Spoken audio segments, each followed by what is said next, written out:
Students, আজকে আমরা মাধ্যমিকের থার্ড সামেটিভের ভৌত বিজ্ঞান বিষয়ের যে প্রথম মডেল সেটটি ছিল সেগুলো নিয়ে আলোচনা করব। প্রথমে বলেছিল যে বায়ুমণ্ডলের কোন স্তরে আমরা কৃত্রিম উপগ্রহ স্থাপন করে থাকি। তাহলে বলো যে এখানে যে চারটা অপশন আছে, ট্রপোস্ফিয়ার, স্ট্র্যাটোস্ফিয়ার, এক্সোস্ফিয়ার, মেসোস্ফিয়ার, এগুলোর মধ্যে কোন স্তরে আমরা কৃত্রিম উপগ্রহ স্থাপন করব। তাহলে অ্যান্সার কি হবে না এক্সোস্ফিয়ার। তাহলে ট্রপোস্ফিয়ারটা কি হয় না, ট্রপোস্ফিয়ার যদি বলি তাহলে ট্রপোস্ফিয়ারে মনে রাখবে এটা হচ্ছে আমাদের সবচেয়ে কাছের স্তর। এখানে আমরা কি দেখতে পাবো, প্রধানত ঝড় বৃষ্টি এইগুলো দেখতে পাবো। নেক্সট হচ্ছে স্ট্র্যাটোস্ফিয়ারে কি করা হয়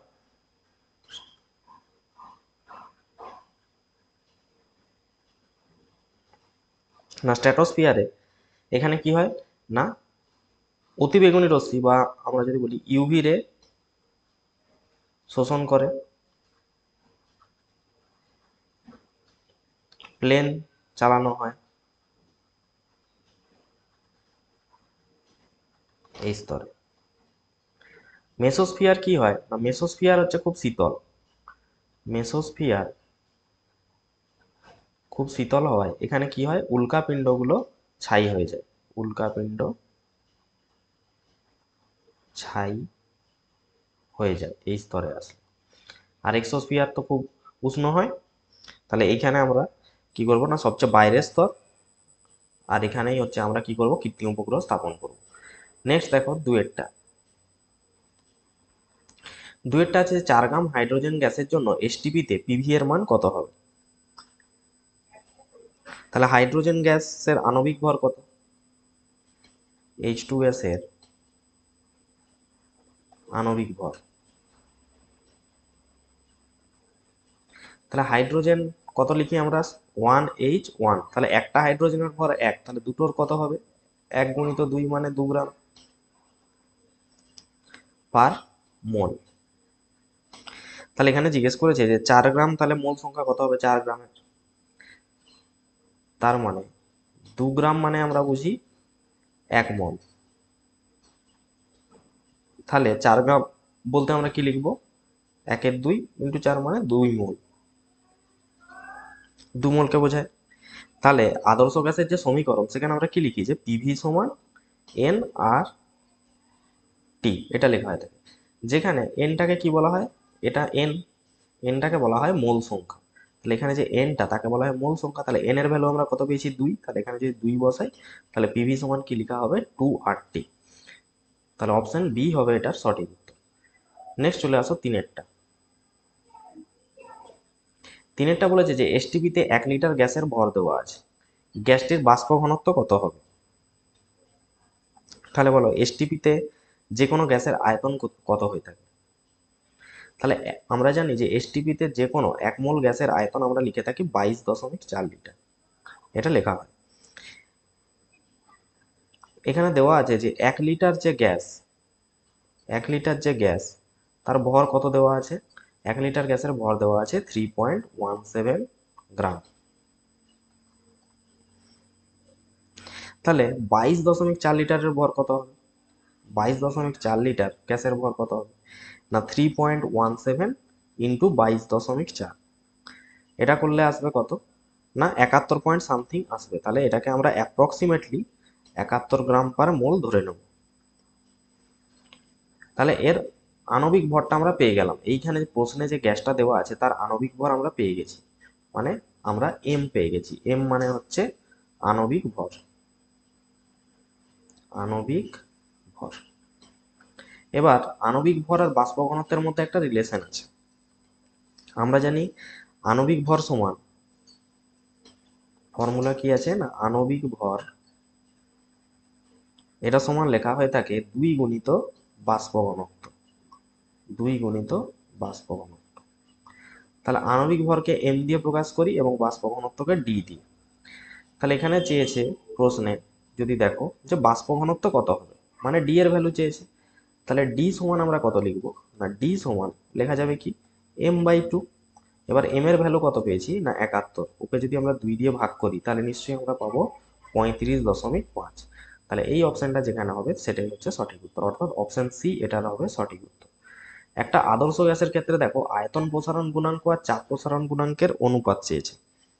তাহলে আয়তন প্রসারণ গুণাঙ্ক, আয়তন মানে কি বোঝাচ্ছে? ভলিউম। এটা 1.3। তাহলে দেখো আয়তন মানে হচ্ছে ভলিউম, তাহলে আয়তন প্রসারণ গুণাঙ্ককে গামা দিয়ে রিপ্রেজেন্ট করা হয়, গামা ভি। এর ভ্যালু কত হয়? 1/273। আমরা এটাকে বলতে পারি ডিগ্রি সি ইনভার্সও বলতে পারি, ক্যালভিন ইনভার্সও বলা যেতে পারে। আর চাপ প্রসারণ গুণাঙ্ক কত হয়? তাকে গামা পি, চাপ মানে প্রেসার, তার ভ্যালুও হয়ে থাকে, চাপ প্রসারণ গুণাঙ্কের মানও হয়ে থাকে 1/273। এটাও আমরা বলে থাকি ডিগ্রি সেন্টিগ্রেড ইনভার্স। তাহলে এখানে কার কার রেশিও চেয়েছে? না আয়তনের সাথে চাপের। তাহলে বলো যে gamma v by gamma p সমান আমরা কত লিখতে পারি? না 1/273 ডিভাইডেড বাই 1/273। এটা সমান কত আসবে? না 1। তাহলে এদের যে অনুপাতটা হয় মনে রাখবে কত হবে? 1। নেক্সট বলেছে এক ব্যক্তি লাল রঙের জামা সাদা রঙের প্যান্ট পরে আছে, নীল আলোতে জামার প্যান্টের রং কি হবে? তাহলে লাল আর নীল মিশে গেলে কি হয়ে যায়? কালো। আর সাদার সাথে নীল মিশলে কি রং তৈরি করবে? তাহলে এখানে বলেছে যে কোন বর্ণ হবে জামার রং। আচ্ছা, নীল আলোতে জামার রং কিরকম হয়ে যাবে? তাহলে নীল আলোতে জামার রং হয়ে যাবে কালো। তাহলে কালো দিয়ে অপশন একটাই আছে স্টার্টিং এ, তাহলে কালো। এবং সাদা রঙের প্যান্ট পরে আছে, তাহলে প্যান্টের রং কি দেখা যাবে? তাহলে এখানে হবে নীল আলোতে, তাহলে সাদা রঙের প্যান্টটাকে কিরকম দেখাবে? নীল দেখাবে। নেক্সট দেখো এ ও বি মাধ্যমের প্রতিসরাঙ্ক মিউ এ আর মিউ বি দেওয়া আছে। তাহলে এ মিউ বি সমান আমরা কি জানি, কি লেখা হয়? না এ মিউ বি এটা সমান আমরা লিখে থাকি mu b by mu a, অর্থাৎ বি মাধ্যমের প্রতিসরাঙ্ক বাই এ মাধ্যমের প্রতিসরাঙ্ক। তাহলে mu b by mu a এটা হবে এটার সঠিক উত্তর। নেক্সট বলেছে তড়িৎ চালক বল বলতে কি বুঝি? না আমরা জানি যে কিউ পরিমাণ একটা আধানকে যদি আমাদের বি এ বিন্দু থেকে বি বিন্দু হোক বা বি বিন্দু থেকে এ বিন্দুতে নিয়ে যেতে গেলে আমাদের একটা কার্য করতে হয়, তাহলে সেটাকেই বলা হয়ে থাকে, যে কার্যটা করি তাকেই বলা থাকে, আমরা কি বলি? তড়িৎ বিভব। তাহলে ডাব্লু সমান কি লেখা হয়ে থাকে? V into q. তাহলে এদের মধ্যে একটা রিলেশন আছে, ডাব্লু সমান ভি কিউ, কিউ সমান ডাব্লু বাই ভিও বলা হয়। তাহলে এখানে দেখো কোনটা হবে? দেখো ডাব্লু সমান যদি ভি কিউ হয় তাহলে কিউ সমান আমরা তো লিখতেই পারি যে ডাব্লু বাই ভি। তাহলে এখানে এই অপশনটা আছে। বার্লো চক্রের যে কার্যনীতি সেটা কোন সূত্র মেনে চলে? তাহলে বলো বার্লো চক্রের কার্যনীতি অ্যান্সার কি হবে? না ফ্যারাডের সূত্র মেনে চলে। আচ্ছা বার্লো চক্রের কার্যনীতি না, সরি এটা একটু ভুল হয়েছে। বার্লো চক্রের কার্যনীতি আমাদের ফ্লেমিং এর বামস্ত নিয়ম। তাহলে কার নিয়ম মেনে চলে? ফ্লেমিং এর বামস্ত নিয়ম। নেক্সট দেখো 6C14, এখান থেকে যদি বিটা কণা নির্গত হয় আমরা জানি কি যে পরমাণু ক্রমাঙ্ক 1 বেড়ে যায়। তাহলে কি হয়ে যাবে? নিচেরটা যদি 1 বেড়ে যায় তাহলে সেখানে কি হয়ে যাবে? 6 প্লাস 1 হয়ে যাবে। এবং 7 কার হয়? নাইট্রোজেনের, তাহলে 7N14 হয়ে যাবে। তাহলে এইটা হবে এটা সঠিক। 13 নম্বর শ্রেণীতে এম একটা মৌল, এর ক্লোরাইডের সংকেত কি হবে? 13 নম্বর শ্রেণীতে হলে এটা সংকেত হয় MCl3 লেখা হয়ে থাকে। কোন অণুটি একই সঙ্গে আয়নীয় আর সমযোজী উভয় বন্ধনই দেখাবে? তাহলে সায়ানাইড যুক্ত যে অণুগুলো থাকবে, তাহলে এখানে সায়ানাইড কোথায় আছে দেখো, সায়ানাইড বা সায়ানামাইড, তাহলে এটা তারাই হচ্ছে কি উভয় বন্ধনই বর্তমান। জলের তড়িৎ বিশ্লেষণ করলে 5 ml অক্সিজেন উৎপন্ন হলে অ্যানোডে ক্যাথোডে হাইড্রোজেনের আয়তন, তাহলে আয়তনের অনুপাতটা কিরকম হয়ে থাকে? না 2:1 অনুপাতে। হাইড্রোজেন আর অক্সিজেনের যে আয়তনের অনুপাতটা হয় 2:1 অনুপাত। অর্থাৎ এখানে অক্সিজেনের আয়তন একের জায়গায় কত বলা আছে দেখো? 5। তাহলে এখানে যত থাকবে তার দ্বিগুণ থাকবে কি? হাইড্রোজেন। তাহলে 5 যদি থাকে অক্সিজেন, তাহলে 5 গুণিত 2 মানে 10 ml থাকবে কি? হাইড্রোজেন। তাহলে এটার আমরা অ্যান্সার কত করব? 10 ml। নেসলার দ্রবণে যদি অ্যামোনিয়া মিশানো হয় তাহলে যে অধক্ষেপ পড়বে সেটা কি রঙের হয়? না বাদামি বর্ণের। নেক্সট দেখো গ্যালভানাইজড আয়রন হলো প্রকৃতপক্ষে কি? গ্যালভানাইজেশন কি? না লোহার উপর জিঙ্কের প্রলেপ দেওয়াকে আমরা জানি গ্যালভানাইজেশন বলে। তাহলে জিঙ্ক ক্লোরিপ্ত আয়রনকেই আমরা কি বলবো? না গ্যালভানাইজড লোহা। 3টি কার্বন পরমাণুযুক্ত অ্যালকেন। তাহলে এখান থেকে একটা প্রশ্ন পরীক্ষায় এসেই থাকে, তার আগে জেনে নিতে হবে অ্যালকেনের যে সাধারণ সংকেত সেটা কি হয়? অ্যালকেনকে আমরা কিরকম লিখে থাকি? অ্যালকেনকে লিখে থাকি CnH2n+2। আর অ্যালকিনকে কিরকম লেখা হয়? অ্যালকিনকে লেখা হয় CnH2n। আর অ্যালকাইনকে লেখা হয় CnH2n-2। তাহলে এই তিনটে সংকেত আমাদের মুখস্থ রাখতে হবে, এর সাহায্যে আমরা সহজেই করে নিতে পারবো। তাহলে প্রথমে বলেছে অ্যালকেন, তাহলে অ্যালকেনের সাধারণ সংকেত এইটা, তাহলে এই প্রশ্নে আমাদের এই সংকেতটা কাজে লাগবে। তাহলে দেখো কার্বন কটা ছিল? 3টে। তাহলে এন এর ভ্যালু যদি 3 বসাও, দেখো এন এর ভ্যালু 3 বসাও, তাহলে C3H2 × 3 + 2, তাহলে কত হচ্ছে বলো? C3, 2 3 6 2 8, তাহলে হাইড্রোজেন কটা পেলাম? 8টা। তাহলে এখানে জিজ্ঞেস করেছে এইচ পরমাণুর সংখ্যা কটা হবে? 8টা। তাহলে এই গেল আমাদের একের দাগের প্রশ্নের সমাধান। নেক্সট চলে আসো সে group B. Group B, group বিতে বলেছে একটা কার্বনবিহীন জ্বালানির নাম। ইজি। তাহলে একটা কার্বনবিহীন জ্বালানি আমরা কি বলতে পারি? না হাইড্রোজেন বলতে পারি। তাহলে একটা কার্বনবিহীন জ্বালানি আমরা হাইড্রোজেন লিখতে পারি। বায়ুমণ্ডলের কোন স্তর টেলি বা বেতার সংযোগের জন্য কাজে লাগে? তাহলে মনে রাখবে এটা হবে আয়োনোস্ফিয়ার। আয়োনোস্ফিয়ার। নেক্সট বলেছে ট্রপোপজ শব্দের অর্থ কি? ট্রপোপজ শব্দের অর্থ কি? না ট্রপোস্ফিয়ার আর স্ট্র্যাটোস্ফিয়ারের মধ্যবর্তী অঞ্চলকে ট্রপোপজ বলে। তাহলে এখানটায় ট্রপোস্ফিয়ার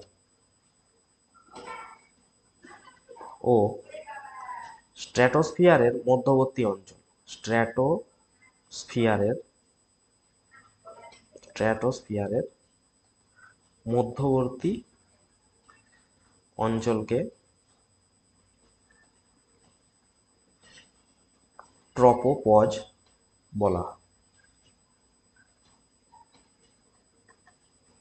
নেক্সট আছে একই উষ্ণতা চাপে সমায়তন CO2 আর N2 গ্যাসের অনুসংখ্যা পৃথক, এটা সত্য না মিথ্যা? তাহলে কি হবে? আমরা জানি যে একই উষ্ণতা চাপে সম-আয়তন সব গ্যাসে কি হয়? অনুসংখ্যা সমান হয়। তাহলে এটা আমরা কি বলবো? মিথ্যা। কারণ অ্যাভোগাড্রো বলেছিল যে একই উষ্ণতা আর চাপে সমান আয়তনের সব গ্যাসে সমান সংখ্যক অণু থাকে। তার মানটাও জানো নিশ্চয়ই, অ্যাভোগাড্রো 6.022 ইন্টু 10⁻23t। নেক্সট বলেছে গ্যাসের ব্যাপন ক্রিয়ায় গ্যাসের অণুগুলি কোন ধর্মের সাক্ষ্য বহন করে? তাহলে এখানে গ্যাসের অণুগুলো কি হয়? না গ্যাসের অণুগুলো অবিরাম এলোমেলো গতিতে ছুটতে থাকে। তাহলে এখানে আমরা লিখতে পারি যে অবিরাম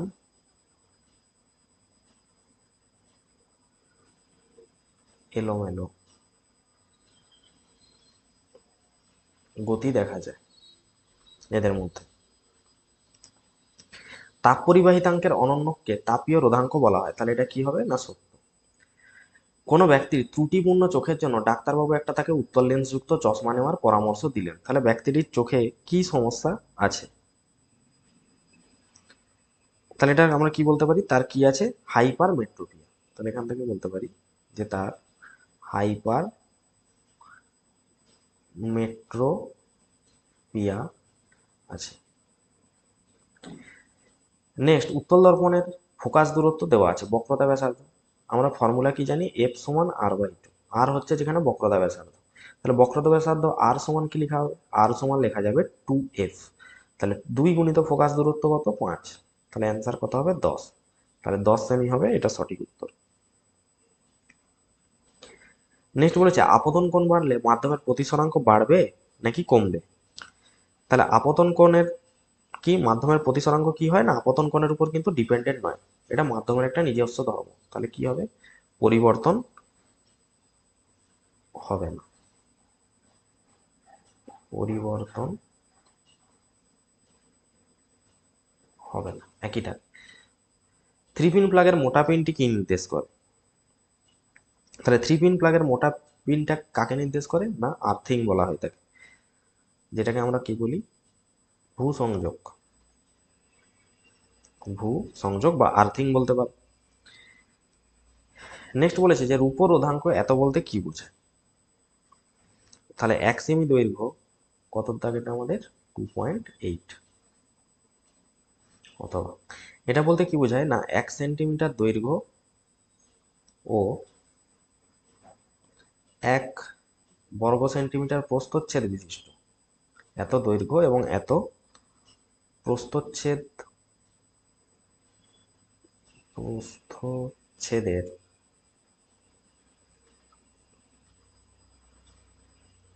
ক্ষেত্রফল বিশিষ্ট একটি রূপার তারের রোধ কত হবে? 1.66 ইন্টু 10⁻⁻6 ওহম। এটা আমরা লিখতে পারি। একটা তারকে যদি দুভাগে ভাগ করি তাহলে রোধাঙ্কের কি পরিবর্তন হবে? না, একটা তারকে যদি দুভাগে ভাগ করা হয় তার রোধ রোধ অর্ধেক হয়ে যাবে, কিন্তু রোধাঙ্কের কোনো পরিবর্তন হবে না, কারণ রোধাঙ্ক হচ্ছে একটা ধ্রুবক। কারণ আমরা ফর্মুলা পড়েছি যে আর সমান রো ইন্টু এল বাই এ। তাহলে যদি তারটাকে দুভাগে ভাগ করা হয় তাহলে রোধ কি হয়ে যাবে? রোধ অর্ধেক হয়ে যাবে, রোধ অর্ধেক। আর রোধাঙ্ক পরিবর্তন হবে না, রোধ অর্ধেক আর রোধাঙ্ক পরিবর্তন হবে না, রোধাঙ্ক পরিবর্তন হবে না। তেজস্ক্রিয় মৌল সর্বশেষে কোন মৌলে পরিণত হয়? না, তেজস্ক্রিয় মৌল সবশেষে কিসে পরিণত হবে? সীসাতে, সীসা বা লেড, পিবি যেটা বলা হয় থাকে। নেক্সট বলেছে যে সর্বোচ্চ তড়িৎ ধনাত্মক অতেজস্ক্রিয় মৌল কি? সবচেয়ে তড়িৎ ধনাত্মক হচ্ছে আমাদের সিজিয়াম, তাহলে এটা হচ্ছে 1 নম্বর। 2 নম্বর, আত্মরক্ষায় সমর্থ কোন ধাতু? আত্মরক্ষায় কোন ধাতু সমর্থ? অ্যালুমিনিয়াম। তাই বিমানের কাঠামো তৈরিতে অ্যালুমিনিয়ামের সংকোধাত ডুরালুমিন আমরা দেখেছি ব্যবহার করা হয়ে থাকে, তাহলে এটা হয়ে যাবে 2 নম্বর। নেক্সট বলেছে আম্লিক বিয়োগালক আর তরল সন্ধিগত মৌল, তরল সন্ধিগত মৌল এদের মধ্যে কি হবে? পারদ, তাহলে এটা আমরা 3 নম্বর বলবো। এবং আম্লিক বিয়োগালক হয়ে যাবে সিলিকন অক্সাইড, তাহলে এটা 4 নম্বর। নেক্সট আছে দুটি অধাতব পরমাণুর মধ্যে কি ধরনের বন্ধন গঠিত হয়? তাহলে দুটি অধাতব যদি হয় তাহলে সেখানে মনে রাখবে সমযোজী বন্ধন গঠিত হবে, সমযোজী বন্ধন গঠিত হবে। এমন একটি আয়নীয় যৌগের সংকেত লেখো যার ক্যাটায়ন এবং অ্যানায়ন দুটির ইলেকট্রন বিন্যাস হিলিয়াম পরমাণুর মতো। তাহলে সেটা কে আছে? না, লিথিয়াম হাইড্রেট, মনে রাখবে LiH। তড়িৎ বিশ্লেষণের সময় কোন শক্তি কোন শক্তিতে রূপান্তরিত হয়? তাহলে তড়িৎ বিশ্লেষণের সময় আমরা কি জানি? তড়িৎ পাঠাচ্ছি, সেখান থেকে রাসায়নিক শক্তিতে রূপান্তরিত হচ্ছে, তাহলে তড়িৎ শক্তি থেকে কি শক্তি হবে? রাসায়নিক শক্তি। তড়িৎ শক্তি রাসায়নিক শক্তিতে কনভার্ট হবে। নেক্সট হচ্ছে তীব্র তড়িৎ বিশ্লেষের একটি উদাহরণ। তাহলে যে কোনো একটা তীব্র তড়িৎ বিশ্লেষের উদাহরণ দিতে পারো। তাহলে সবচেয়ে যে কমন উদাহরণ যেটা, সেটা হচ্ছে আমাদের খাদ্য লবণের জলীয় দ্রবণ, অর্থাৎ NaCl। নেক্সট হচ্ছে তড়িৎ পরিবহন করে অথচ তড়িৎ অবিশ্লেষ্য এমন একটি পদার্থ কি হবে? তাহলে সেটা বলতে পারি পারদ। সংকেত কি? চিহ্ন কি? Hg। নেক্সট হচ্ছে ওলিয়াম কি? ওলিয়াম হচ্ছে কি আসলে? ওলিয়াম হচ্ছে ধূমায়মান সালফিউরিক অ্যাসিড। তাহলে ওলিয়াম হলো ওলিয়াম হলো ধূমায়মান সালফিউরিক অ্যাসিড। তাহলে এর সংকেত কি হয়? H2S2O7।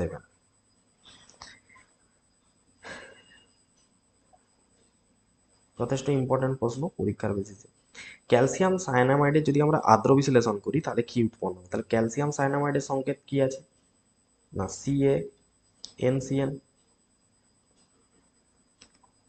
একে যদি আদ্র বিশ্লেষিত করি মানে জল যোগ করলাম, তাহলে কোন গ্যাস পাবো? তাহলে এটা কিসে পরিণত হবে? ক্যালসিয়াম কার্বনেট আর অ্যামোনিয়া 2NH3।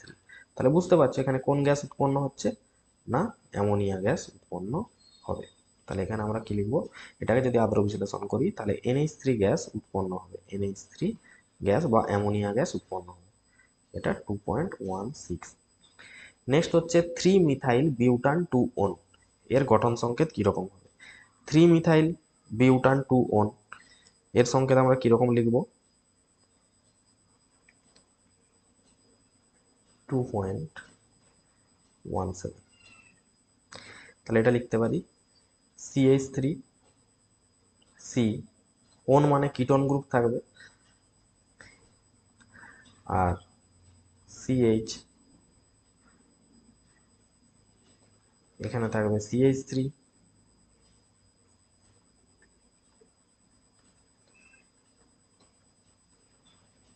তাহলে দেখতে পাচ্ছ কটা গ্রুপ হলো, তাহলে 3 মিথাইল বিউটান 2 ওন, এটা হবে এর গঠন সংকেত। নেক্সট আছে দেখো H3CCHClCHO, তাহলে এটার IUPAC নাম আমরা কি বলতে পারি, তাহলে CHO গ্রুপ আছে মানে এখানে অ্যালডিহাইড গ্রুপ উপস্থিত, এটাই এখানের কারণ। তাহলে এটার নাম কি লিখতে পারি, যেহেতু এখানে অ্যালডিহাইড গ্রুপ আছে তাহলে অ্যাল আসবে একটা, এবং এদের মধ্যে সিঙ্গেল বন্ড আছে তাহলে মিথ ইথ, প্রুফ হচ্ছে, এবং কত নম্বরে আছে দেখো, সিএলটা 2 নম্বর কার্বনের সাথে, তাহলে এটার নাম আমরা লিখতে পারি 2 ক্লোরো, যেহেতু ক্লোরিন আছে দেখো 2 ক্লোরো প্রোপানেল, 2 ক্লোরো প্রোপানেল, তাহলে এটার নাম হয়ে যাবে 2 ক্লোরো প্রোপানেল। নেক্সট দেখো C12HNO2 যৌগটি ফর্মিক অ্যাসিডের যদি সমগণীয় হয় তাহলে এন এর মান কত হবে, তাহলে বলো ফর্মিক অ্যাসিডের সংকেত কি, না ফর্মিক অ্যাসিডকে আমরা লিখে থাকি HCOOH, এটাকে আমরা বলে থাকি ফর্মিক অ্যাসিড।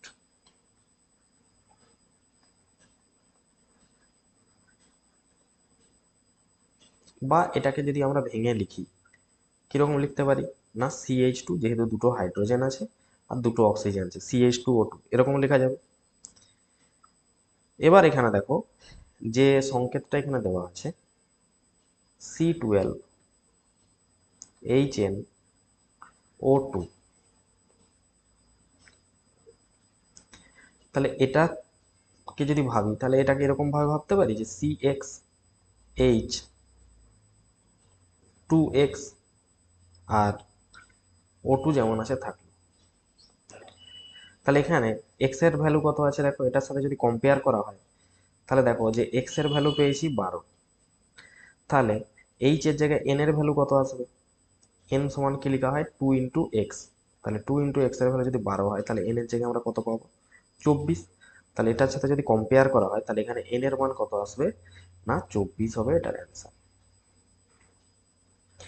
নেক্সট আছে দেখো যে মিথেনকে ফায়ার আইস কেন বলা হয়, আচ্ছা সেটার উত্তর দেখে নেওয়ার আগে আমরা আগে এগুলো করে নেব, অঙ্কগুলো করে নেওয়া যায়। দেখো 3.2তে আছে বা 3.2 72 ঘনমিটার যদি হয় কোনো গ্যাসের আয়তন, তাহলে উষ্ণতা অপরিবর্তিত, স্থির উষ্ণতা মানে কার সূত্র, বয়েলের সূত্র, এত সেমি এইচজি চাপে আয়তন কত হবে, তাহলে কি কি দেওয়া আছে সেগুলো লিখে নাও।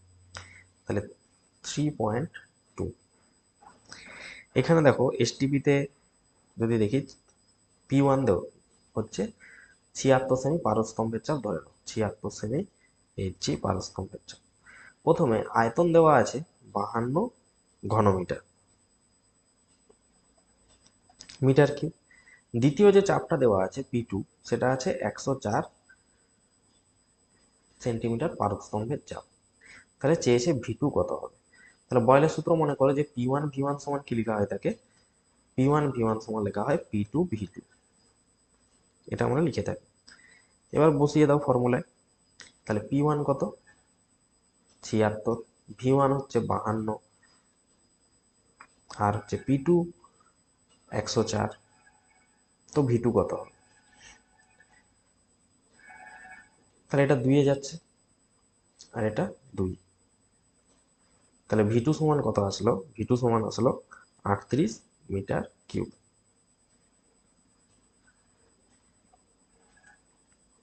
তাহলে এটা আমরা লিখবো 38 ঘনমিটার হবে এটার অ্যান্সার। 38 ঘনমিটার।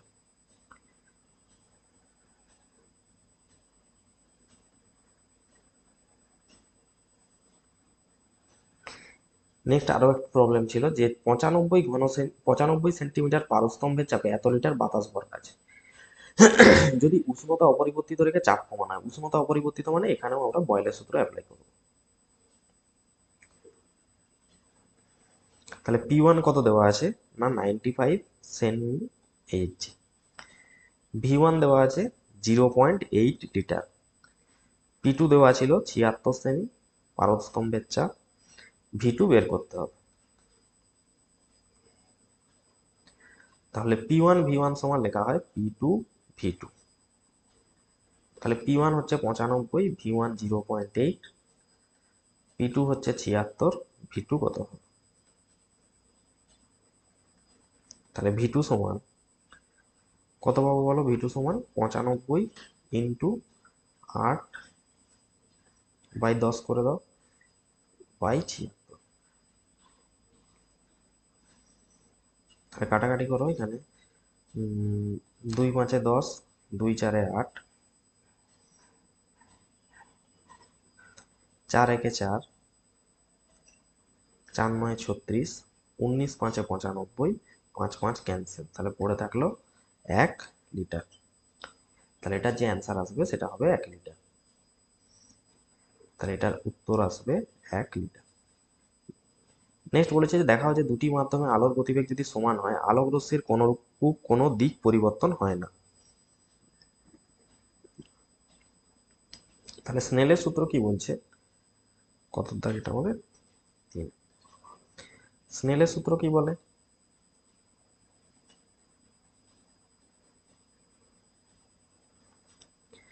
স্নেলের সূত্র অনুযায়ী প্রতিসরাঙ্কটা কি হয়? আপতন কোণের সাইনের সাথে সমানুপাতিক। তাহলে সেখান থেকে আমরা লিখতে পারি n1 দিতে পারো, μ1 দিতে পারো, যা খুশি দিতে পারো। n1 sin θ1 সমান n2 sin θ2। তাহলে আমি এখানে n1 n2 এগুলোকে কি ধরছি? n1 সমান হচ্ছে প্রথম মাধ্যমের প্রতিসরাঙ্ক, প্রথম মাধ্যমের প্রতিসরাঙ্ক, আর n2 হচ্ছে দ্বিতীয় মাধ্যমের প্রতিসরাঙ্ক।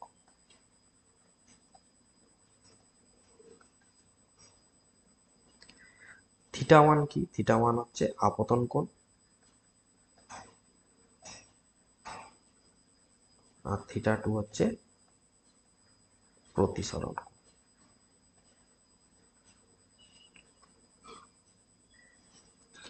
এবার প্রতিসরাঙ্ক n সমান কি জানি ফর্মুলা? প্রতিসরাঙ্ক n সমান লেখা হয় থাকে c/v।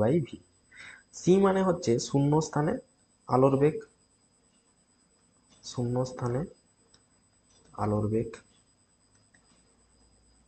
আর v সমান হচ্ছে অন্য যে কোনো জড় মাধ্যমে আলোর বেগ, অন্য মাধ্যমে আলোর বেগের অনুপাতকে বলা হয় প্রতিসরাঙ্ক। এটাকে বলা হয় প্রতিসরাঙ্ক। এটাকে মিউ দিয়েও লেখা হয়ে থাকে। এবার দুটি মাধ্যমে কি বল, যদি আলোর গতিবেগ সমান হয় তাহলে দুটি মাধ্যমে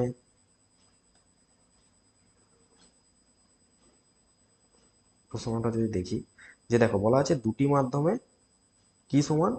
আলোর গতিবেগ সমান। তাহলে আলোক রশ্মির কি কোনো দিক পরিবর্তন করে না, এটা প্রমাণ করতে হবে।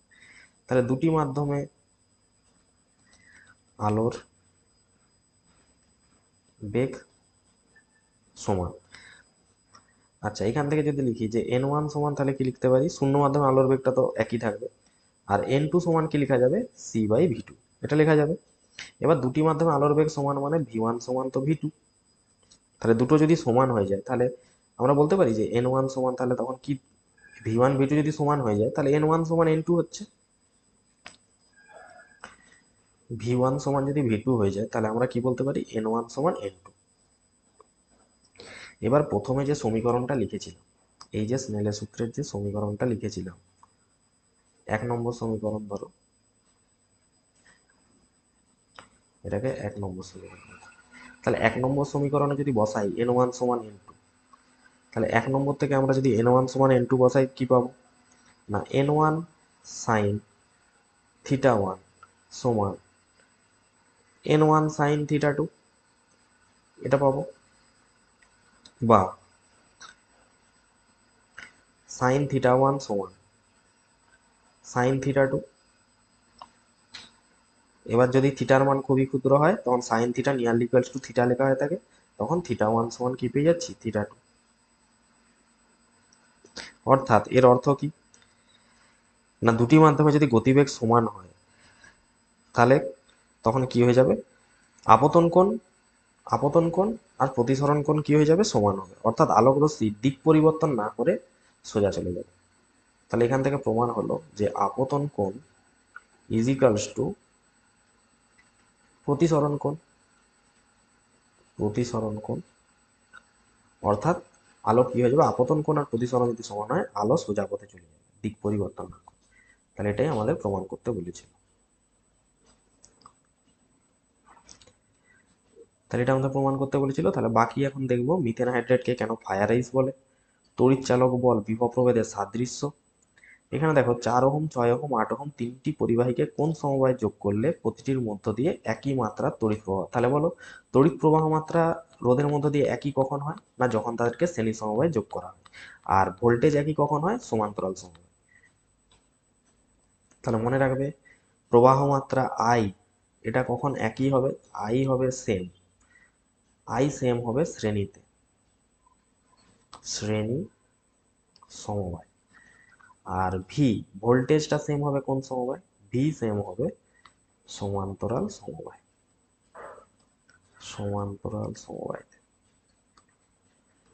ব্যাস এই দুটো জিনিস মনে রাখবে। তাহলে এখানে বলেছে কি প্রবাহ মাত্রা সমান হবে কোন সমবায় যোগ করলে, অবশ্যই শ্রেণীতে যোগ করবো। কত কত ওহম আছে দেখো না এখানে বলে দেওয়া আছে 4 ওহম 6 ওহম আর 8 ওহম। তাহলে 4 6 8কে যদি শ্রেণীতে যোগ করা হয় তাহলে তুল্য রোধ কত হয়। তাহলে শ্রেণী সমবায়ের ক্ষেত্রে মনে করো তুল্য রোধ আর সমান লেখা হয়ে থাকে R1 R2 R3 dot dot dot যতগুলো থাকবে এটা হচ্ছে তুল্য রোধের ফর্মুলা। তাহলে এখানে তো তিনটে রোধ ছিল 4 6 8, তাহলে এখানে তুল্য রোধ কত হবে আর সমান 4 6 আর ছিল 8। তাহলে যোগ করলে কত 4 6 10 8 18 ওহম। তাহলে এখানে যে তুল্য রোধটা আমরা পেলাম সেটা কত 18 ওহম। তাহলে এখানে তুল্য রোধ কত হবে 18 ওহম। নেক্সট বলেছে যে সমযোজী যৌগে তড়িৎ পরিবহন করে না কেন, এদের পার্থক্য। সোডিয়াম ক্লোরাইডের ক্ষেত্রে কেন সংকেতের জন্য ব্যবহার করা হয়, ট্রাম গাড়ি পেন্টোগ্রাফ আর তারের মধ্যে সংযোগ বিচ্ছিন্ন হওয়ার সময় কেন ধোঁয়ার সৃষ্টি হয়, এটাকে শুষ্ক করতে আমরা কেন এটা ব্যবহার করব, কেন রাখা উচিত নয় থার্মিক মিশ্রণ, এবং এখানে কিভাবে পরিবর্তন করবে। তাহলে এই প্রশ্নগুলোর উত্তর চলো দেখে নেওয়া যাক।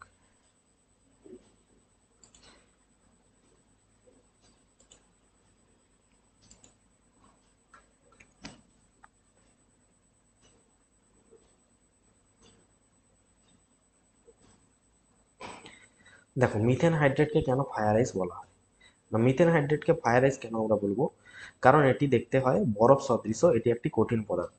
এখানে মিথেন গ্যাস জলের অণু দ্বারা একটা খাঁচার মধ্যে আবদ্ধ থাকে। কিরকম সংকেত কি হয় মিথেন হাইড্রেটে 4CH4, 23H2O। তাহলে দেখতে পাচ্ছ মিথেন আর জল একসাথে থাকে। এবার আসছি দাহ্যতা, এটিকে ফায়ার আইস তাই জন্য অগ্নিবরফ বলার কারণ, কারণ মিথেন একটা দাহ্য গ্যাস। মিথেন হাইড্রেটকে উত্তপ্ত করলে বা চাপ কমালে মিথেন গ্যাস নির্গত হয় যা সহজে জ্বলে ওঠে এবং নীলশিখা উৎপন্ন করে। বরফের মতো দেখতে, এটি দেখতে বরফের মতো কঠিন এবং স্ফটিকাকার। প্রচুর শক্তি না 1 ঘনমিটার মিথেন হাইড্রেট থেকে আমরা প্রায় 164 ঘনমিটার মিথেন গ্যাস পাই, যা প্রচুর পরিমাণে শক্তি উৎপন্ন করতে পারে। এই কারণে ভবিষ্যতের একটা সম্ভাব্য জ্বালানির উৎস হিসেবে এটিকে ব্যবহার করা যেতে পারে। তাহলে মিথেন হাইড্রেটকে কেন আমরা যদি সংক্ষেপে বলতে চাই তাহলে কি বলবো, এটি দেখতে বরফের মতো, এখান থেকে নির্গত মিথেন গ্যাস দাহ্য হওয়ায় নীল শিখায় জ্বলে, তাই একে বলা হবে ফায়ার আইস। নেক্সট প্রশ্ন ছিল যে এটা আমরা করে নিয়েছি। পরের প্রশ্ন তড়িৎচালক বল আর বিভব প্রভেদের মধ্যে সাদৃশ্য কি না, দুজনের এককই হয় ভোল্ট। তড়িৎচালক বল আর বিভব প্রভেদের একক ভোল্ট হয় এবং উভয় তড়িৎ প্রবাহের কারণ। তড়িৎচালক বল বর্তনীতে তড়িৎ প্রবাহ সৃষ্টি করে আর বিভব প্রভেদ বর্তনী দুটি বিন্দুর মধ্যে তড়িৎ প্রবাহকে বজায় রাখে। উভয় প্রতি একক আধানের জন্য কৃতকার্য বা শক্তির পরিমাপ বলা হয়ে থাকে। এবার আছে কিছু ডিফারেন্স। পার্থক্য কি হবে না, উৎস দ্বারা বর্তনীতে প্রতি একক আধানকে সম্পূর্ণ বর্তনীতে চালনা করতে যে কার্য করব তাকে তড়িৎচালক বল বলা হবে। আর দুটি বিন্দুর মধ্যে প্রতি একক আধানকে এক বিন্দু থেকে আরেক বিন্দুতে নিয়ে যেতে যে কার্য করব, একটা আধানকে একটা পয়েন্ট থেকে আরেকটা পয়েন্টে নিয়ে যেতে, সেটাকে বলা হবে বিভব প্রভেদ। উৎস কি, তড়িৎ কোষ, জেনারেটর ইত্যাদি থেকে উৎপন্ন হয়। বর্তনীর রোধ আর উপাদানের মধ্য দিয়ে তড়িৎ প্রবাহের ফলে উৎপন্ন হয়। বর্তনীতে যদি তড়িৎ প্রবাহ না থাকে তাহলে পরিমাপ করা যায়, আর এটা তাহলে মনে রাখবে এটা মুক্ত বর্তনীতে পরিমাপ করে, এটা বদ্ধ বর্তনীতে পরিমাপ করা হয়। সাধারণত বর্তনীর বিভব প্রভেদের চেয়ে বেশি হয়, আর এখানে তড়িৎচালক বলের চেয়ে কম হয়। তড়িৎ প্রবাহের কারণ, তড়িৎ প্রবাহের ফল। নেক্সট ছিল যে সমযোজী যৌগগুলো কেন তড়িৎ পরিবহন করে না। তার কারণ আছে না, সমযোজী যৌগগুলো ইলেকট্রন ভাগাভাগি করে গঠিত হয়, আর এই যৌগগুলিতে কোনো মুক্ত ইলেকট্রন বা আয়ন কিন্তু এখানে থাকে না। তাহলে তড়িৎ কারা পরিবহন করে, ইলেকট্রন, মুক্ত ইলেকট্রন বা আয়ন সমূহ। তাহলে সেই জন্য এখানে না থাকায় এরা তড়িৎ পরিবহন করে না। সমযোজী যৌগগুলো সাধারণত অণুর আকারে থাকে। এই অণুগুলো কি হয়ে থাকে, তড়িৎ নিরপেক্ষ। কঠিন অবস্থায় বা গলিত অবস্থায় এরা আয়নিত হয় না। সেই জন্য তড়িৎ পরিবহনের জন্য মুক্ত ইলেকট্রনের উপস্থিতি অবশ্যই দরকার। নেক্সট বলেছিল এদের মধ্যে ডিফারেন্স মানে পার্থক্য কি হতে পারে না, এরা ইলেকট্রন শেয়ারিং এর মাধ্যমে গঠিত হয়, আর ইলেকট্রন এরা একবারে কমপ্লিটলি আদান প্রদানের মাধ্যমে গঠিত হয়। এরা অণুর আকারে থাকে, এরা ক্যালাস আকার গঠন হয়ে থাকে। এরা হচ্ছে গলনাঙ্ক স্ফুটনাঙ্ক কম, এদের বেশি। তড়িৎ পরিবহন করে না। এরা হচ্ছে জলীয় দ্রবণে বা গলিত অবস্থায় তড়িৎ পরিবহন করে। এরা জৈব দ্রাবকে দ্রাব্য অদ্রাব্য। এরা হচ্ছে কি জলে দ্রাব্য, জৈব দ্রাবকে অদ্রাব্য। উদাহরণ কিছু দিয়ে দেবে, মিথেন আছে, জল আছে, CO2 আছে, HCl, আর এখানে আমাদের খাদ্য লবণ, পটাশিয়াম ক্লোরাইড, ম্যাগনেসিয়াম অক্সাইড ইত্যাদি। নেক্সট বলেছে যে সোডিয়াম ক্লোরাইডের ক্ষেত্রে কেন আমরা আণবিক ওজনের বদলে সংকেত ওজন ব্যবহার করি। না, সোডিয়াম ক্লোরাইড আমরা জানি একটা তড়িৎযোজী যৌগ। তড়িৎযোজী যৌগগুলো অণুর আকারে কিন্তু থাকে না, তারা ক্যালাস আকার কঠিন পদার্থ হিসেবে থাকে। অসংখ্য Na প্লাস আর Cl মাইনাস আয়ন একটা সুনির্দিষ্ট ত্রিমাত্রিক গঠনে সজ্জিত থাকে। এই বিন্যাসে কি হয়, প্রতিটি Na প্লাস আয়ন একাধিক Cl মাইনাস দ্বারা এবং প্রতিটি Cl minus ion Na plus দ্বারা পরিবেষ্টিত থাকে। তাই NaCl এর কোনো স্বতন্ত্র অণু নেই। আণবিক ওজন শব্দটা এমন পদার্থের ক্ষেত্রে ব্যবহৃত হয় যারা স্বতন্ত্র অণু হিসেবে থাকতে পারে। যেহেতু NaCl এর স্বতন্ত্র অণু নেই, তাই এদের আণবিক ওজন না বলে সাংকেতিক ওজন আমরা বলতে পারি, বা ফর্মুলা ওয়েট বলা যুক্তিযুক্ত। সাংকেতিক ওজন হলো কোনো যৌগের রাসায়নিক সংকেতে উপস্থিত পরমাণুগুলোর যে পারমাণবিক ওজন তার সমষ্টি। তাই NaCl এর ক্ষেত্রে এটি একটি Na পরমাণু এবং Cl পরমাণুর পারমাণবিক ওজনের সমষ্টিটাই হবে কি NaCl এর পারমাণবিক ওজন।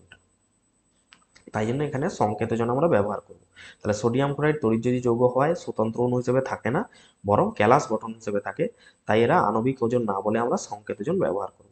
নেক্সট ছিল যে ট্রাম গাড়ির পেন্টোগ্রাফ আর তড়িৎ পরিবাহী তারের মধ্যে সংযোগ বিচ্ছিন্ন হওয়ার সময় সামান্য বাদামি বর্ণের একটা ধোঁয়ার সৃষ্টি হয়। কেন? কারণ দেখো যে ট্রাম গাড়ির যে পেন্টোগ্রাফ যেটা আছে এবং তড়িৎ পরিবাহী তারের মধ্যে যখন বিচ্ছিন্ন হয় তখন কারণ হচ্ছে, এক হচ্ছে তড়িৎ স্ফুলিঙ্গ। না, সংযোগ বিচ্ছিন্ন হওয়ার সময় কি হয়, পেন্টোগ্রাফ আর তারের মধ্যে তড়িৎ স্ফুলিঙ্গ উৎপন্ন হয় এবং নাইট্রোজেন আর অক্সিজেনের বিক্রিয়া ঘটে এখানে। বায়ুমণ্ডলের নাইট্রোজেন আর অক্সিজেনের যখন বিক্রিয়া ঘটে নাইট্রিক অক্সাইড উৎপন্ন করে N2+O2 উচ্চ তাপমাত্রায় 2NO এবং নাইট্রোজেন ডাইঅক্সাইড গঠন। উৎপন্ন নাইট্রিক অক্সাইড বায়ুমণ্ডলের অক্সিজেনের সঙ্গে দ্রুত বিক্রিয়া করে বাদামি বর্ণের নাইট্রোজেন ডাইঅক্সাইড গ্যাস উৎপন্ন করে 2NO+O2 2NO2। তাই এই নাইট্রোজেন ডাইঅক্সাইড কি হয়ে যাবে, বাদামি ধোঁয়ার জন্য দায়ী। নেক্সট বলেছে যে হাইড্রোজেন সালফাইডকে শুষ্ক করতে কেন আমরা অনাদ্র ক্যালসিয়াম ক্লোরাইড ব্যবহার করব। না, H2S গ্যাস কি হয় না, অনাদ্র ক্যালসিয়াম ক্লোরাইডের সঙ্গে বিক্রিয়া করে একটি যুত যৌগ গঠন করে, যেমন CaCl2 প্লাস H2S কি উৎপন্ন করবে, CaCl2 8H2S। অর্থাৎ এই এই যে হাইড্রোজেন সালফাইড গ্যাসটা কি হয়ে যায়, শোষিত হয়ে যায়, তাই জন্য একে শুষ্ক করা যায়। পোড়াচুন দিলে কি হবে না, পোড়াচুন হচ্ছে একটা ক্ষারীয় পদার্থ, আর H2S একটা মৃদু অ্যাসিডীয় গ্যাস, তাই H2S পোড়াচুনের সাথে বিক্রিয়া করে ক্যালসিয়াম সালফাইড এবং জল উৎপন্ন করে। এই বিক্রিয়ার ফলে H2S গ্যাস শোষিত হয়ে যায়, শুষ্ক করা যায় না। H2S গ্যাসকে শুষ্ক করার জন্য সাধারণত আমরা কি ব্যবহার করে থাকি, ফসফরাস পেন্টক্সাইড বা P2O5 গাঢ় সালফিউরিক অ্যাসিড ব্যবহার করা হয়, কারণ এরা H2S গ্যাসের সাথে বিক্রিয়া করে না।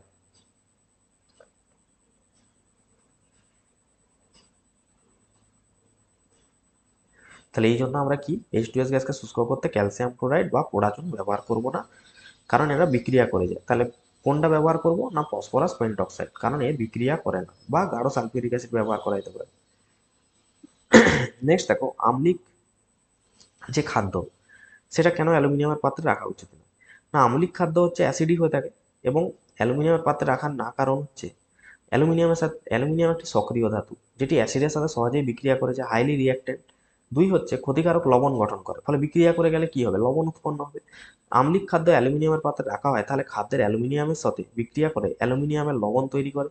এই অ্যালুমিনিয়াম লবণগুলি কি হয়, আমাদের স্বাস্থ্যের পক্ষে ক্ষতিকর, তাই খাদ্যের স্বাদ ও গুণমান নষ্ট হয়ে যাবে। তাই অ্যালুমিনিয়াম কি করে, হাইড্রোক্লোরিক অ্যাসিডের সাথে বিক্রিয়া করে। উদাহরণস্বরূপ যদি দেখি, তাহলে অ্যালুমিনিয়াম ক্লোরাইড এবং হাইড্রোজেন গ্যাস, দেখো 2Al অ্যালুমিনিয়াম হাইড্রোক্লোরিক অ্যাসিডের সাথে বিক্রিয়া করে 2AlCl3 অ্যালুমিনিয়াম ক্লোরাইড আর হাইড্রোজেন। যদিও খাদ্যে সাধারণত দুর্বল অ্যাসিড থাকে, তবুও দীর্ঘক্ষণ সংস্পর্শে থাকলে বিক্রিয়াটা ঘটবে। নেক্সট ছিল থার্মিট মিক্সচার। থার্মিট মিশ্রণ হলো কি, ধাতব অ্যালুমিনিয়ামের গুঁড়ো এবং ধাতব অক্সাইড আয়রন অক্সাইড মানে Fe2O3 মিশ্রণ। সাধারণত এটি আয়রনের অক্সাইডের অনুপাতে 3:1 এই মিশ্রণ আর কি। তাহলে থার্মিট বিক্রিয়ায় ব্যবহৃত হয়, যা একটা অত্যন্ত তাপ উৎপাদী বিক্রিয়া। এই বিক্রিয়ায় প্রচুর পরিমাণে তাপ উৎপন্ন হয় এবং গলিত ধাতু তৈরি হয়। নেক্সট হচ্ছে রেল লাইন জোড়ার কাজে, রেল লাইনের ফাটল বা ভাঙা অংশে জোড়া লাগানোর জন্য থার্মিট ওয়েল্ডিং ব্যবহার করা হয়। এখানে উৎপন্ন গলিত লোহা ফাটল পূরণ করে। 2 নম্বর, ধাতু নিষ্কাশন। কিছু ধাতুর অক্সাইড থেকে ধাতুকে নিষ্কাশনের জন্য এই পদ্ধতি ব্যবহার করা হয়। অ্যালুমিনিয়াম এখানে বিজারক হিসেবে কাজ করে। আগুনে বোমা তৈরিতে, সামরিক ক্ষেত্রে আগুনে বোমা বা গ্রেনেড তৈরিতে এটি অত্যন্ত উচ্চ তাপমাত্রা উৎপন্ন করে। নেক্সট দেখো কিভাবে পরিবর্তন করবে অ্যাসিটিলিন থেকে CH3CH3। তাহলে এটাকে বলা হবে ইথাইন বা অ্যাসিটিলিন, আর এটাকে বলা হবে ইথেন। তাহলে দুটি ধাপে করবে। প্রথমে ইথাইন থেকে তোমাকে উৎপন্ন করতে হবে ইথিন। তাহলে সেটা উৎপন্ন করতে গেলে HC ট্রিপল বন্ড CH, তার সাথে যদি আমরা নিকেল বা প্যালাডিয়াম হাইড্রোজেন দিয়ে উত্তপ্ত করি, তাহলে উৎপন্ন হবে ইথাইন বা ইথিন। এবার ইথিন থেকে ইথেন প্রস্তুত করতে গেলে পুনরায় তোমাকে কি দিতে হবে, আবার নিকেল প্যালাডিয়াম আর নিকেল প্ল্যাটিনাম আর হচ্ছে উষ্ণতা দিলে কি উৎপন্ন হয়ে যাবে, CH3CH3। অর্থাৎ এটি দুটি ধাপে ঘটবে।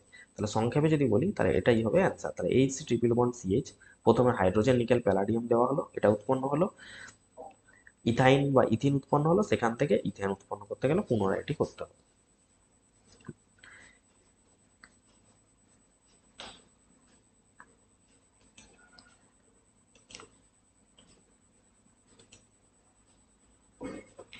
নেক্সট চলে আসো গ্রুপ ডি। গ্রুপ ডিতে আছে যে বয়েলের সূত্র, চার্লসের সূত্রের সমন্বিত রূপটি সমীকরণ আকারে লিখো।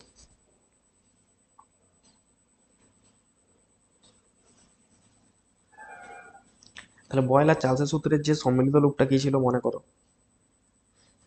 না, বয়েলের সূত্র বলেছিল যে স্থির উষ্ণতায় নির্দিষ্ট ভরের কোনো গ্যাসের চাপ তার আয়তনের সাথে ব্যস্তানুপাতিক হয়।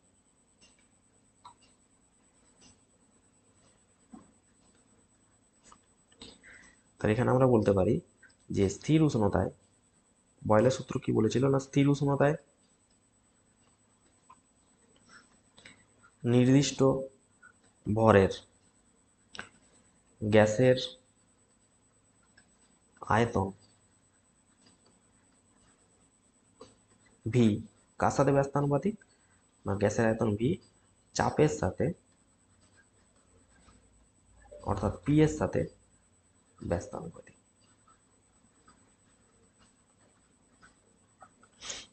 এটা লেখা হয়ে থাকে, অর্থাৎ পি প্রপোর্শনাল টু 1/v। কে স্থির থাকবে, দেখতে পাচ্ছ যে উষ্ণতা স্থির থাকবে যখন টি স্থির। এবার চার্লসের সূত্র কি বলছে না, স্থির চাপে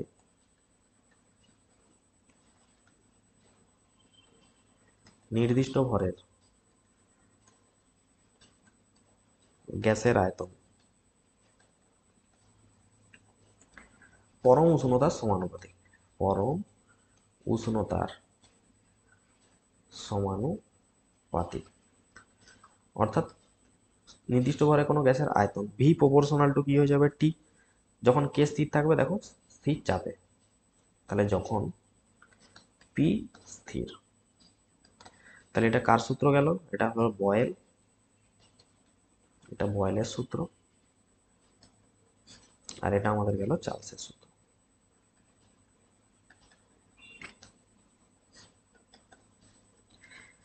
তাহলে এই দুটোকে যদি আমরা একত্রিত করি, তাহলে দুটি সূত্র একত্রিত করে কি পাবো, একত্রিত করে পাই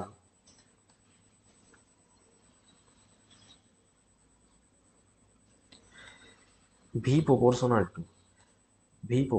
টু টি বাই পি। কারণ এখান থেকে দেখো কি পেতে পারি, যে ভি প্রপোর্শনাল টু 1/p লেখা যাবে। তাহলে এই দুটোকে যদি মিক্সড করি তাহলে v proportional to T by p বা পিভি বাই টি সমান চলে আসবে ধ্রুবক।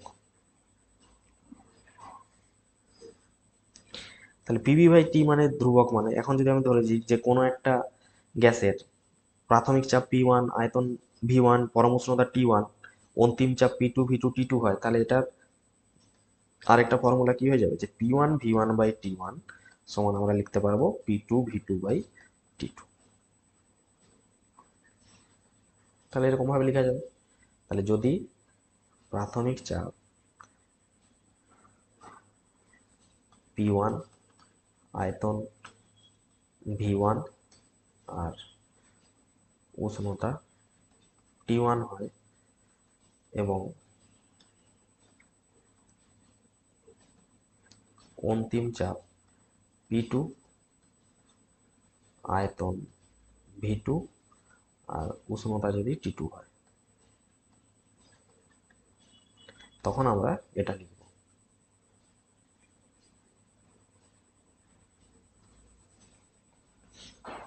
তাহলে এটা গেল বয়লার চার্লসের সূত্রের সমন্বিত রূপ।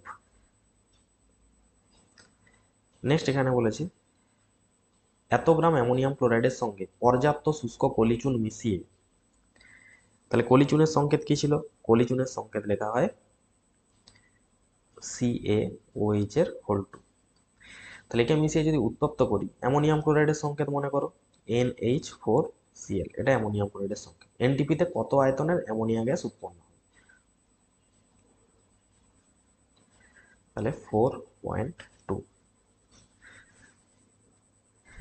তাহলে আগে বিক্রিয়ার সমীকরণটা লিখে নিতে হবে। তাহলে বিক্রিয়াটা কি ছিল না, NH4Cl 2NH4Cl প্লাস CaOH এর হোল 2 থেকে উৎপন্ন হবে কি, ক্যালসিয়াম ক্লোরাইড, জল আর অ্যামোনিয়া গ্যাস। এখানে উৎপন্ন হবে 2 অণু জল। তাহলে এটা গেল আমাদের বিক্রিয়া। এবার NH4Cl এর আণবিক ভর বের করে নিয়েছি। তাহলে এর কত হবে না, N এর হবে 14, 7N14, হাইড্রোজেন কত 1 গুণিত 4, আর Cl এর হয় 35.5। এটা তাহলে এটা সমান আমরা পাবো 53.5 গ্রাম। এদিকে অ্যামোনিয়া কতটা, 14 প্লাস 1 গুণিত 3 মানে হচ্ছে 17 গ্রাম পার মোল, আর এটাও হচ্ছে এত গ্রাম পার মোল। এবার এখানে দেখো 2 গুণ আছে, তাহলে এখানেও 2 গুণ করতে হবে,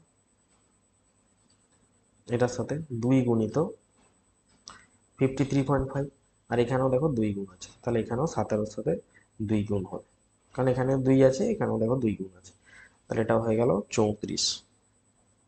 তাহলে 34 গ্রাম NH3, আর এটার সাথে 2 গুণ করলে আসছে 2 5 10, 2 3 6 7, 107, তাহলে 107 গ্রাম NH4Cl।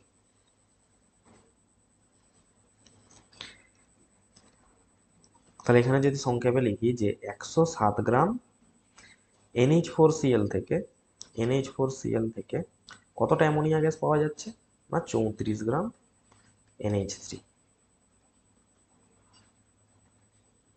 পাওয়া যায়।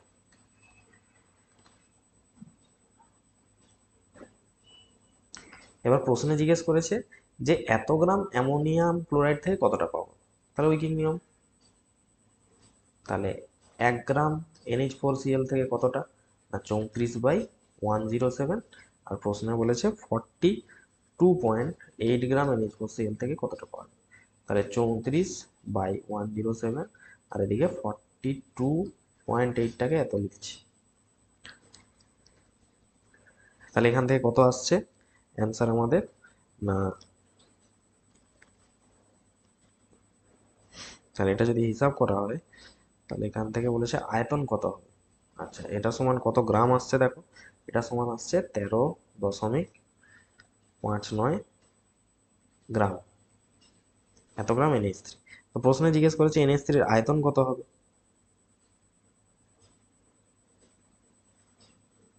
তাহলে বলো 1 মোল যে কোনো গ্যাসের আয়তন, 1 মোল বলতে এখানে কত গ্রাম NH3? না 17 গ্রাম। তাহলে 17 গ্রাম NH3 বলতে এখানে 1 মোলকে বোঝায়। তাহলে 17 গ্রাম NH3 এর আয়তন কত হয়? না 1 মোল যে কোনো গ্যাসের আয়তন হয় 22.4 লিটার। তাহলে 1 গ্রাম NH3 এর আয়তন কত হবে? 22.4/17। আর এখানে প্রশ্ন এসেছে আমাদের 13, তাহলে 13.59 গ্রাম NH3 কত হবে আয়তন? তাহলে 22.4/17 ইন্টু 13.59। তাহলে এটা হিসাব করলে আমরা কত পাবো? না 17.9 লিটার। তাহলে এটাই আমাদের উত্তর হবে, যে 17.9 লিটার। তাহলে এখানটা পাবো আমরা 17.9 লিটার। নেক্সট বলেছে যে 21 গ্রাম লোহিত তত্ত্ব আয়রনের উপর দিয়ে স্টিম চালনা করলে কি পরিমাণ হাইড্রোজেন গ্যাস পাওয়া যাবে।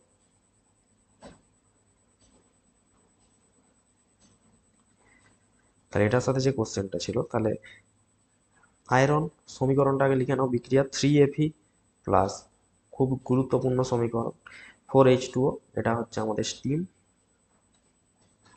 সেখান থেকে উৎপন্ন হয় Fe3O4 প্লাস হাইড্রোজেন গ্যাস।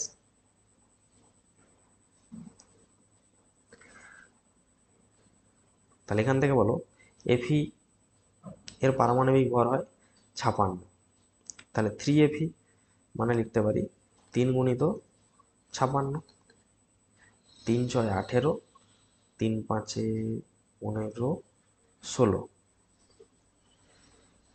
আর এদিকে হয়ে যাচ্ছে তাহলে এখানে 168 গ্রাম। তাহলে এখান থেকে কতটা হাইড্রোজেন পাচ্ছি? না একটা 4 ইন্টু 2 মানে 8 গ্রাম হাইড্রোজেন পাওয়া যাচ্ছে। তাহলে লিখতে পারি কি, না 168 গ্রাম Fe থেকে কতটা হাইড্রোজেন পাওয়া যায়? না 8 গ্রাম হাইড্রোজেন পাওয়া যায়। তাহলে প্রশ্নে জিজ্ঞেস করেছে যে 21 গ্রাম Fe থেকে কতটা পাওয়া যাবে। তাহলে 8/168 ইন্টু 21, এটা 8-এ, আর 8 ক্যান্সেল 1, তাহলে কত হয়ে যাবে? 1 গ্রাম হাইড্রোজেন পাওয়া যাবে।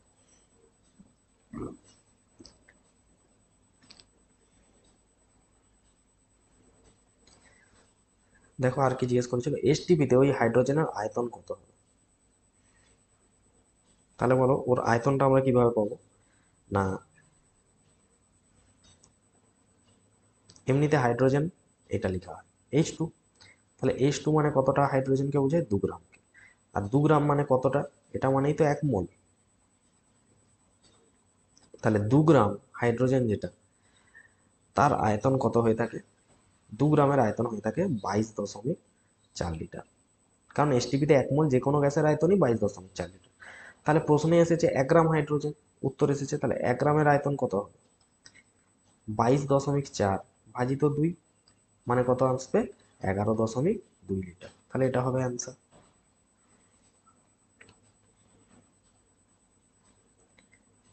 তাহলে এখানটা আমরা লিখবো যে একটা হবে আমাদের 1 গ্রাম হাইড্রোজেন, আরেকটা আসবে আয়তন যদি বলি 11.2 লিটার। নেক্সট দেখো যে সেলসিয়াস স্কেলে পিতলের দৈর্ঘ্য প্রসারণ গুণাঙ্ক, ফারেনহাইট আর কেলভিন স্কেলে এর মান নির্ণয় করতে হবে।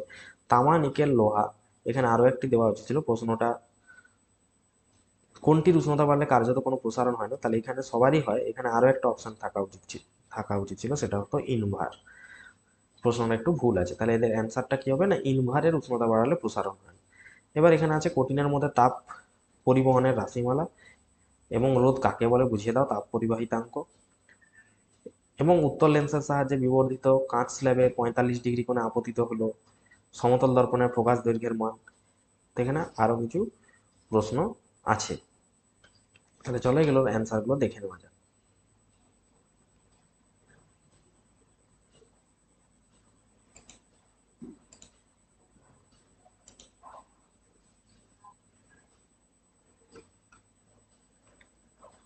তাহলে দেখো যে সেলসিয়াস স্কেলে পিতলের দৈর্ঘ্য প্রসারণ গুণাঙ্ক এত হলে ফারেনহাইট আর কেলভিন স্কেলে এর দৈর্ঘ্য প্রসারণ গুণাঙ্ক কত?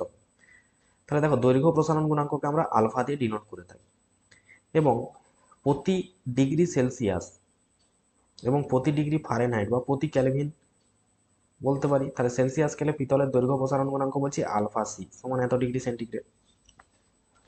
তাহলে 1 ডিগ্রি সেন্টিগ্রেডের পরিবর্তন সমান মনে রাখবে 9.5 ডিগ্রি ফারেনহাইটের পরিবর্তনের সমান।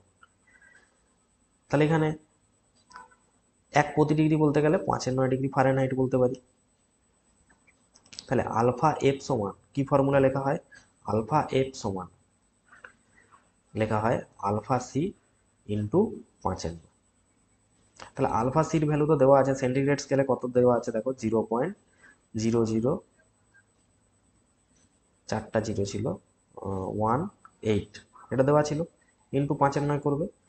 তাহলে এটা করলে আসবে আলফা এফ এর ভ্যালু যেটা আসবে সেটা হচ্ছে 0.10 পার ডিগ্রি ফারেনহাইট। এবার ক্যালভিন স্কেলে যদি রূপান্তর করতে হয় তাহলে কি হয়, ক্যালভিন স্কেল আর সেন্টিগ্রেড স্কেলের মানটা সমান হয়ে থাকে, মনে রাখবে আলফা সি আর আলফা কে কিন্তু সেম হয়ে থাকে ক্যালভিন স্কেল, আর আলফা এফ থেকে আলফা সি যেতে গেলে এটা করতে হবে।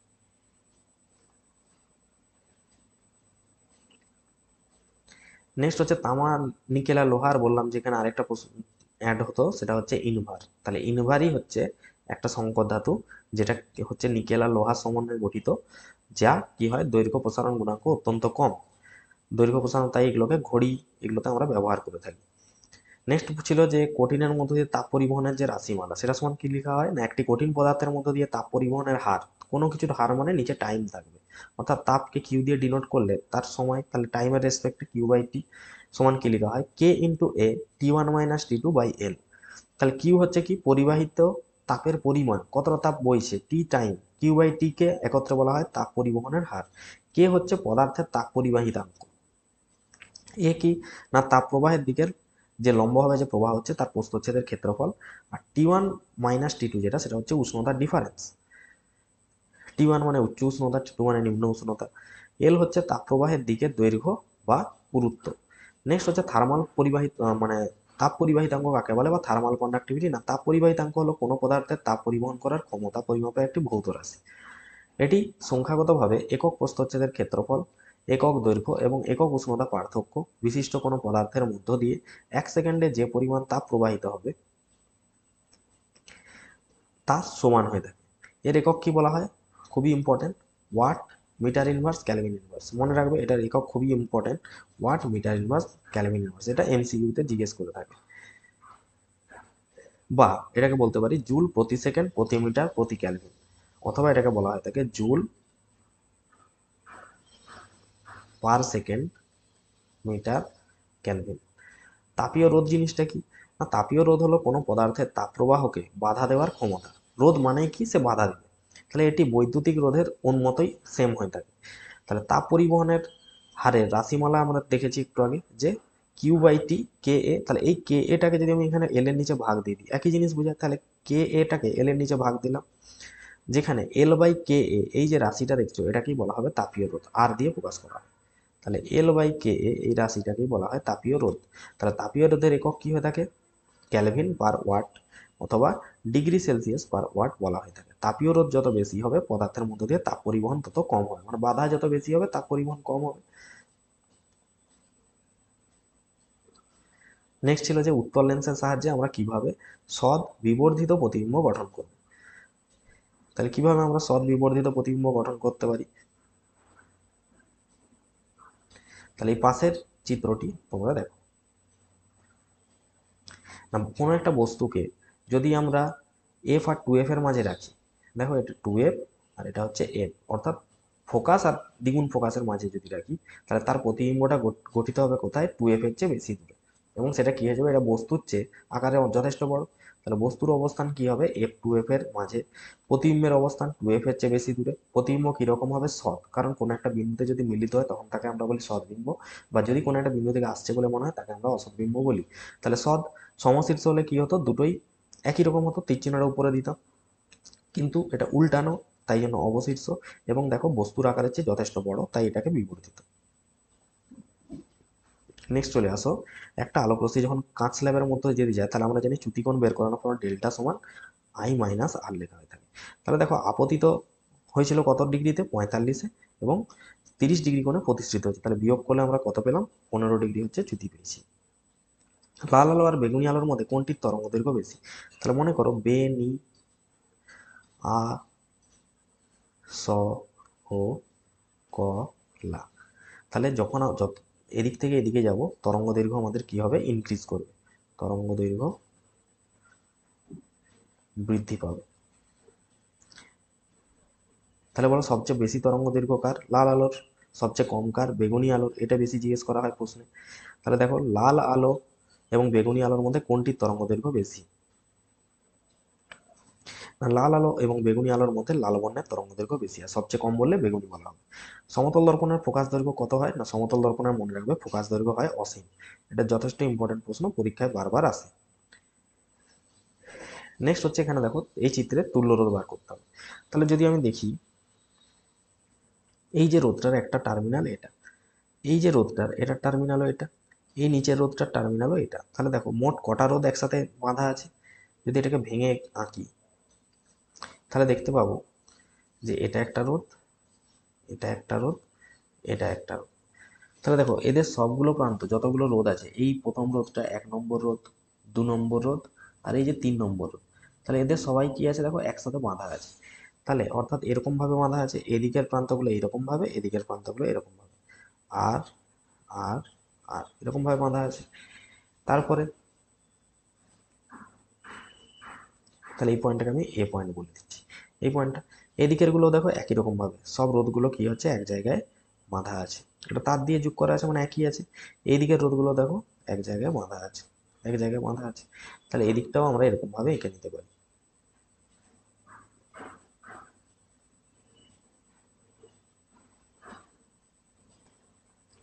তাহলে এটা আর আর আর আর। তাহলে এইখানে বুঝতেই পারছো এরা একত্রে কি সমবায় আছে, না সমান্তরাল সমবায়। তাহলে বলো যদি এন সংখ্যক আর মানের রোধ, আর মানের রোধ শ্রেণীতে কানেক্ট থাকে, তাহলে ফর্মুলা কি হয়? শ্রেণীতে যুক্ত থাকলে, শ্রেণীতে যুক্ত থাকলে তুল্য রোধ হয়, তুল্য রোধ হয়, মনে রাখবে তুল্য রোধ লেখা হয়ে থাকে আর ড্যাশ সমান এন ইন্টু আর, এই ফর্মুলাটা মনে রাখবে। এটা হচ্ছে শ্রেণীতে। আর যদি এন সংখ্যক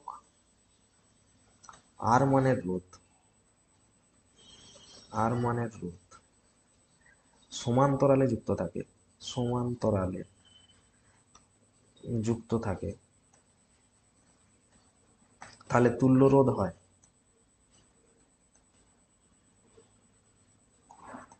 আর ড্যাশ সমান আর বাই এন।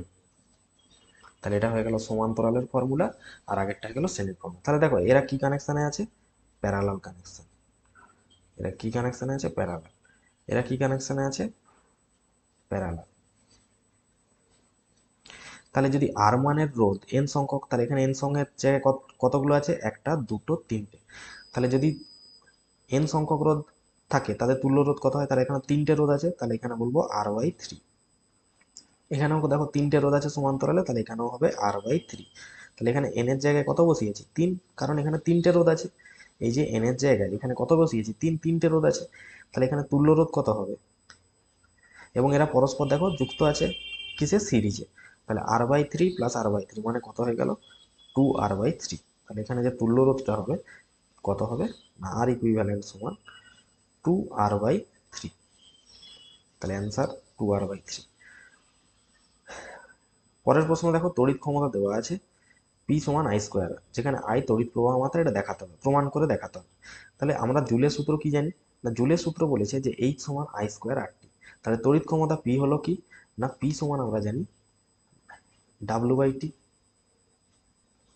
মানে ক্ষমতা বাই কার্য বাই সময়। তাহলে একক সময়ে সম্পন্ন কার্য বা শক্তি ব্যয়ের হারকে বলা হয় থাকে তড়িৎ ক্ষমতা। তাহলে ক্ষমতা সমান লেখা হয় কার্য বাই সময়, ক্ষমতা।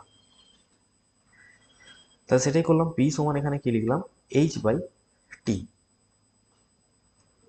তাহলে পি সমান এখানে লিখলাম, কার্য আর শক্তি কি একই রাশি, তাহলে এইচ এখানে কি শক্তি, তাহলে পি সমান কি লিখলাম, এইচ বাই টি। বা পি সমান এইচ সমান কি লেখা হয় থাকে, আই স্কোয়ার আর টি, বসিয়ে দিলাম মান, বাই টি। তাহলে টি টি কেটে গেল, তাহলে পি সমান কি পেলাম, আই স্কোয়ার আর। তাহলে এটাই আমাদের প্রমাণ করতে বলেছিল, তাহলে পি সমান হচ্ছে আই স্কোয়ার আর।